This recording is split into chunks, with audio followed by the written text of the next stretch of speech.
Hello students, good morning. आज के इस वीडियो में हम ऑन हिज ब्लाइंडनेस के दूसरे पार्ट अर्थात अंतिम 6 पंक्तियां, जिसे लिटरेचर की भाषा में सेस्टेट कहते हैं, उसके अर्थ को जानेंगे। और आपको बताया गया है कि मिल्टॉनिक सॉनेट जिसके 2 पार्ट होते हैं, एक ऑक्टेव पार्ट होता है और दूसरा सेस्टेट पार्ट होता है। ऑक्टेव पार्ट को ऑक्टेव इसलिए कहते हैं क्योंकि जो है उसमें 8 पंक्तियां होती हैं और उन 8 पंक्तियों का राइम स्कीम मिल्टॉनिक सॉनेट में A B B A B B A होता है। जबकि दूसरा जो मिल्टॉनिक सॉनेट का पार्ट होता है, अर्थात जो अंतिम 6 पंक्तियां होती हैं, पंक्ति लाइन नंबर 9 से लेकर के 14th तक, उनको हम सेस्टेट पार्ट कहते हैं। और मिल्टॉनिक सॉनेट के सेस्टेट पार्ट का rhyme scheme C D E या सी डी सी या सी डी सी डी ई, 3 में से कोई एक हो सकता है। यहां पर जो सेस्टेट पार्ट है ऑन हिज ब्लाइंडनेस का, उसका rhyme scheme C D E है। ऑक्टेव पार्ट में मैंने आपको बताया था कि कभी सॉनेट के ऑन हिज ब्लाइंडनेस जो सॉनेट है, उस सॉनेट के ऑक्टेव पार्ट में वह अपने अंधेपन का वर्णन करता है, अपनी मजबूरी जो है ईश्वर के सामने रखता है और वह ईश्वर से एक तरह से शिकायत करता है, कंप्लेन करता है कि आंखों की ज्योति जो है समाप्त हो जाने के बाद वह जो है कोई काम नहीं कर सकता, ईश्वर के लिए कोई सर्विस नहीं कर सकता और वह मूर्खतापूर्वक पूछता भी है, मन में ही सोचता है कि क्या ईश्वर का यही न्याय है कि मेरी आंखों की ज्योति छीन लेने के बाद भी ईश्वर मुझसे दिनों रात परिश्रम कराने की आशा करता है। कल ऑक्टेव पार्ट में यहां तक का अर्थ आपको बताया गया था। ऑक्टेव पार्ट की जो लास्ट एर्थ जो है लाइंस थी, 8वीं पंक्ति थी, उसमें मैंने जो है एक ये फ्रेज लिखा था, बट पेशेंस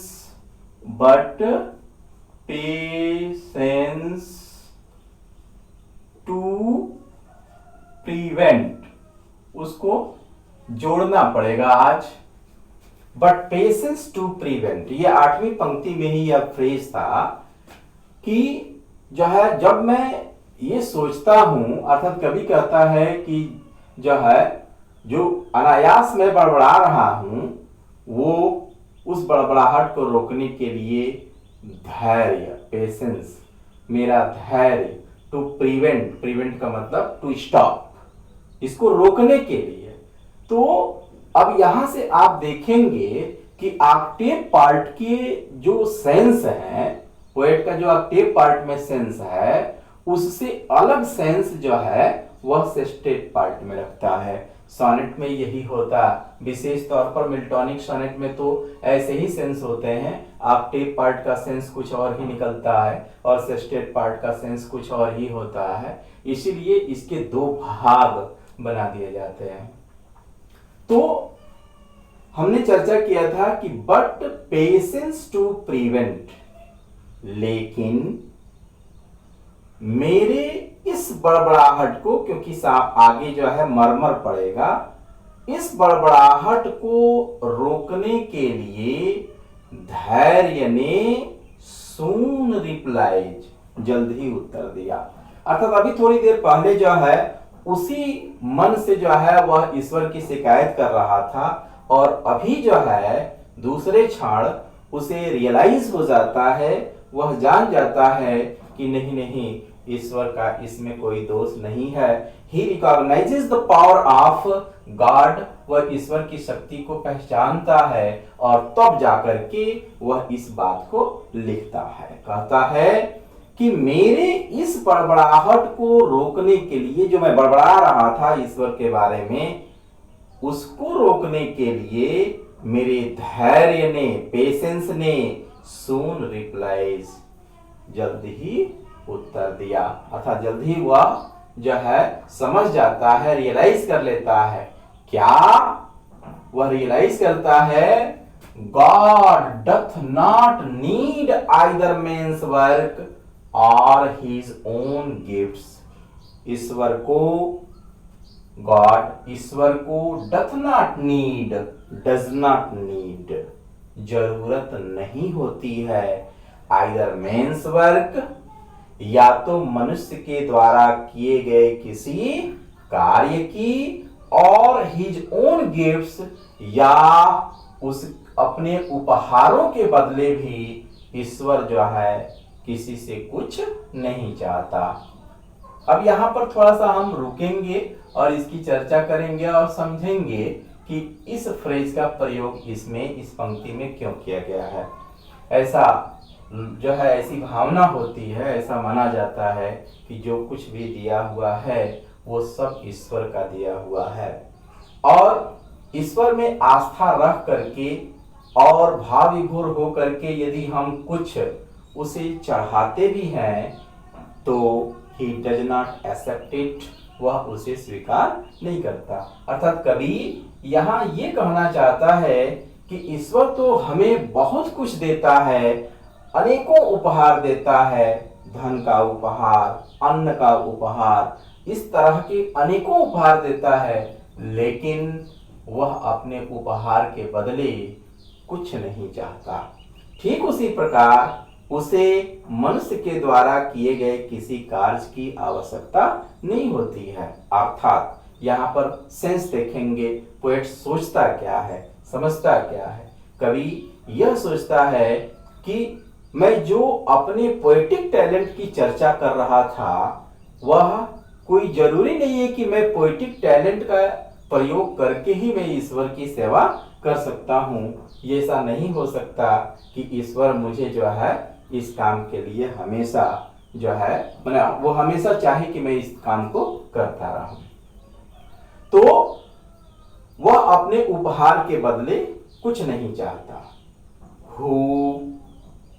वे लोग बेस्ट बियर, बेस्ट भली भांति, बेयर झेलते हैं, सहते हैं, फेस करते हैं, हिज माइल्ड योक, उसकी कठिन परेशानियों को, उसके द्वारा दिए गए कष्टों को जो बेस्ट बियर करते हैं, जो अच्छी तरह से झेलते हैं, दे सर्व हिम बेस्ट, वे ही उसके सच्चे सेवक होते हैं। अर्थात यहाँ पर थोड़ा फिर से रुकेंगे और रुक करके फिर से इसके बारे में समझेंगे।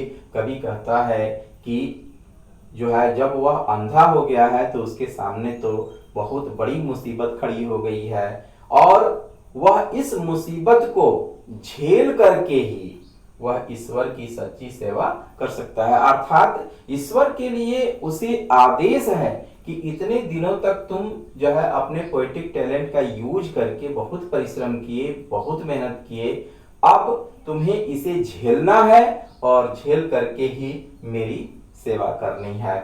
इसलिए लिखता है कि who best bear his mild yoke, वे लोग जो ईश्वर के द्वारा दिए गए मुसीबतों को, कठिनाइयों को, कष्टों को भली भांति झेलते हैं, दे सर्व हिम बेस्ट, वे ही उसकी सच्ची सेवा करते हैं। अर्थात ईश्वर के सच्चे सेवक वे हैं जो उसके द्वारा दिए गए कष्टों को भली भांति खुशी खुशी क्या कर लेते हैं, झेल लेते हैं।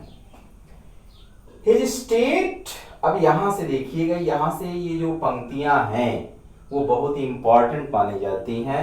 and these lines are often asked in board examinations for explanation के लिए जो है इन पंक्तियों को अक्सर बोर्ड जो है परीक्षा में पूछा जाता है। His state is kingly, his state, his, यह जो his प्रोनाउन है वो ईश्वर के लिए आया हुआ है, अर्थात his state is kingly, अर्थात उसके पावर को समझते हुए कवि आगे कहता है कि स्टेट मीन्स कंडीशन, पोजीशन। तो ईश्वर का जो पोजीशन है is kingly just like a king, अर्थात स्वर्ग में बैठा, अगर माना जाए स्वर्ग में बैठा ईश्वर उसी प्रकार है जिस प्रकार पृथ्वी पर एक राजा रहता है, अर्थात उसकी स्थिति राजा जैसी है। ईश्वर के पास thousands at his biting speed, thousands means हजारों, at his biting speed, at his biting means to obey the order, आदेश का पालन करना, speed in a very fast motion, बहुत तेज गति से, अर्थात उसके आदेश का पालन करने के लिए उसके पास हजारों देवदूत हैं, and post over land and ocean, post over दौड़ते रहते हैं, बढ़ते रहते हैं, लैंड एंड ओशन थल और जल हर स्थान पर विचरते रहते हैं तेज गति से, विदाउट रेस्ट, बिना आराम किए। तो बिना आराम किए उसके आदेश का पालन करने के लिए जो हजारों देवदूत उसके पास हैं, तेज गति से, बहुत ही फुर्ती से, बहुत ही तेजी से उसके आदेश का पालन करने के लिए जल और थल पर मौजूद रहते हैं। They also serve him who only stand and wait, they अर्थात वे भी ईश्वर की सेवा करते हैं, हु जो, ओनली केवल, स्टैंड एंड वेट जो खड़े हैं और खड़े होकर के उसके आदेश की प्रतीक्षा करते हैं। अब यहां पर हम देख रहे हैं हिज स्टेट इज किंगली को कवि ने जो है क्या इसमें रूपक अलंकार का प्रयोग कर दिया है, इसमें मेटाफर फिगर ऑफ स्पीच का प्रयोग दिखाई ही दे रहा है कि उसकी स्थिति राजा जैसी है, means the position of God is just like the position of a king. राजा की जो स्थिति होती है हम इसको तो देखते ही हैं कि राजा अपने आदेश का पालन कराने के लिए या करने के लिए जो है हजारों सैनिकों को, सिपाहियों को अपने पास रखता है। ठीक उसी प्रकार जो है ईश्वर के आदेश का पालन करने के लिए भी उसके पास सैकड़ों देवदूत हैं जो तेज गति से उसके आदेश का पालन करते हैं। तो जब तेज गति से उसके आदेश का पालन करने वाले लोग देवदूत ईश्वर के पास है ही हैं, तो हमारे जैसे स्लो मोशन में काम करने वाले एक जो है तुच्छ प्राणी के लिए वह या उससे किस प्रकार की आशा कर सकता है। इसीलिए कवि इसको अनायास अपने मन में उत्पन्न होने वाला एक प्रकार का बड़बड़ाहट कहता है कि यह मेरे मन में उत्पन्न होने वाली एक निगेटिव सोच थी, लेकिन ये पॉजिटिवली सोचता है ईश्वर के बारे में। तो सेस्टेट पार्ट में जिसमें जो है कवि अपनी गलतियों को रियलाइज करता है, अपने मिस्टेक्स को रियलाइज करता है, and he believes the power of God, वह ईश्वर के शक्ति को जो है मान लेता है और कहता है कि जिस दिल ने मुझे शुरू में ईश्वर की जो है लिए कुछ अलग ही सोचने पर विवश कर दिया था, वही दिल इस समय ये कहता है कि अरे ये मैं ईश्वर के बारे में क्या सोच रहा हूँ। मेरे इस बड़बड़ाहट को रोकने के लिए मेरे धैर्य ने शीघ्र उत्तर दिया, God doth not need either man's work, ईश्वर को मनुष्य के द्वारा किए गए किसी कार्य की जरूरत नहीं होती, आर हिज ओन गिफ्ट्स, और नहीं वह अपने उपहारों के बदले कुछ चाहता है। Who best bear his mild yoke, वे लोग जो ईश्वर के द्वारा दिए गए कष्टों को भली भांति झेलते हैं, दे सर्व हिम बेस्ट, वे ही उसके सच्चे सेवक होते हैं। हिज स्टेट इज किंगली, उसकी स्थिति राजा जैसी है। Thousands at his biding speed and post over land and ocean without rest, उसके पास जो है राजा के जैसे ही हजारों देवदूत हैं जो उसके आदेश का पालन करने के लिए बिना आराम किए जल और थल पर मौजूद रहते हैं, दौड़ते रहते हैं।